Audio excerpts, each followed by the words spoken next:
So ಈಗ round of with me ಸಕ್ಕರೆಬೈಲಲ್ಲಿ ಆನೆಗಳ ಸ್ವರ್ಗ ಅಂತಲೇ ಹೆಸರಾಗಿರೋ ಸಕ್ಕರೆಬೈಲು ಹೆಚ್ಚು ಕಮ್ಮಿ ಜಾಸ್ತಿನೇ 20 ಮೇಲೆ ಆನೆಗಳನ್ನ ಇಲ್ಲಿ ಪಳಗಿಸಿ ಸಾಕ್ತಾ ಇರ್ತಾರೆ.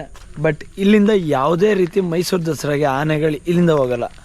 12 ಇಯರ್ಸ್ ಬ್ಯಾಕ್ ಇಲ್ಲಿಂದ ಆನೆಗಳು ಮೈಸೂರು ದಸರಾಗೆ ಹೋಗ್ತಿದ್ವು. ಬಟ್ ಇವಾಗ 12 ವರ್ಷದಿಂದ ಯಾವುದೇ ರೀತಿ ಆನೆ ಮೈಸೂರು ದಸರಾಗೆ ಹೋಗಲ್ಲ. ಬಟ್ ಇಲ್ಲಿ ಶಿವಮೊಗ್ಗ ದಸರಾಗೆ 5 ಆನೆಗಳನ್ನ ಇಲ್ಲಿಂದ ಕಳಿಸ್ಕೊಡ್ತಾರೆ. ಶಿವಮೊಗ್ಗ ದಸರಾ ನಡೆಯುತ್ತೆ ಇಲ್ಲ, ಆಯುಧ ಪೂಜೆ ಆಗಿದ್ದು ಮಾರನೆಗೆ ಇಲ್ಲಿಂದ 5 ಆನೆ ಅಂಬಾರಿ ಹೊರಕ್ಕೆ ದಿನ ಪ್ರಾಕ್ಟೀಸ್ ಮಾಡಿ ಇಲ್ಲಿಂದ ಡ್ಯಾಮ್ವರೆಗೂ ಹೋಗಿ ಪ್ರಾಕ್ಟೀಸ್ ಮಾಡಿ ಒಂದು ತಾಲೀಮ್ ಮಾಡಿ ಮತ್ತೆ ಬಂದು ಇಲ್ಲಿ ಪಟಾಕಿಯೆಲ್ಲ ಹೊಡೆದು ಅದು ಕ್ರೌಡ್ನ ಫೇಸ್ ಮಾಡೋ ಥರ ಒಂದು ಪಟಾಕಿನೆಲ್ಲ ಹೊಡೆದು ಅದನ್ನು ರೆಡಿ ಮಾಡ್ತವ್ರೆ. ಬಟ್ ಮೈಸೂರು ದಸರಾಗೆ ಇಲ್ಲಿಂದ ಯಾವುದೇ ಆನೆ ಹೋಗಲ್ಲ ಅಂತ ಹೇಳಿದ್ರು. ಆದರೂ ಇಲ್ಲಿ ಸಕ್ಕರೆಬೈಲು ಆನೆಗಳ ಸ್ವರ್ಗ ಅಂದ್ರೇ ತಪ್ಪಿಲ್ಲ.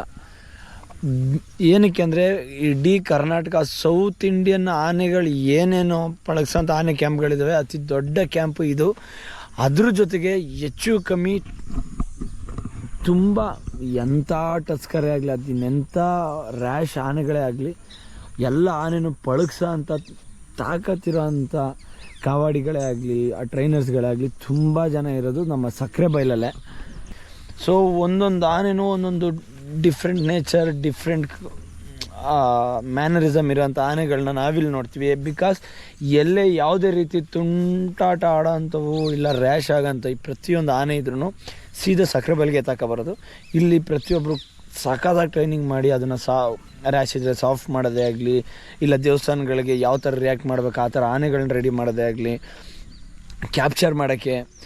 ಬಟ್ ದುಬಾರೆಗಿನ ದೊಡ್ಡದು.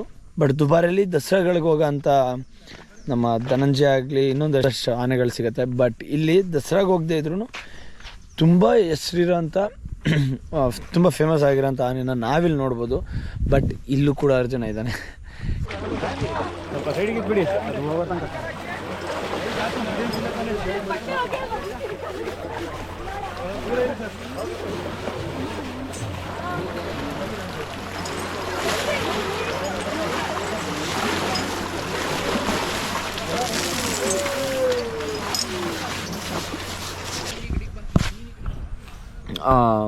ರಾಯರು ರಾಘವೇಂದ್ರ ಮಠದಿಂದ ಒಂದು ಆನೆ ತಂದಿದ್ದಾರೆ. ಅಲ್ಲಿ ಸಿಕ್ಕಾಪಟ್ಟೆ ರ್ಯಾಶಲ್ಲಿತ್ತು, ಸ್ವಲ್ಪ ಜನಗಳ ಮೇಲೆ ರ್ಯಾಶ್ ಬಿಹೇವಿಯರ್ ತೋರಿಸ್ತಿತ್ತು, ತುಂಬ ಕೋಪ ಮಾಡ್ಕೊತಿತ್ತು ಅಂತ ಅಂದ್ಬಿಟ್ಟು. ಸೊ ಅಲ್ಲಿಂದ ಆನೆನ ರಿಟರ್ನ್ ತಂದು ಇಲ್ಲಿಗೆ ಟ್ರೈನ್ ಅಪ್ ಮಾಡ್ಕೊಂಡು ಇಲ್ಲಲ್ಲ ಬೇರೆ ಕಡೆಯಿಂದ ಇನ್ನೊಂದು ಆನೆನ ರಾಯರ ಮಠಕ್ಕೆ ಕಳಿಸೋರೆ.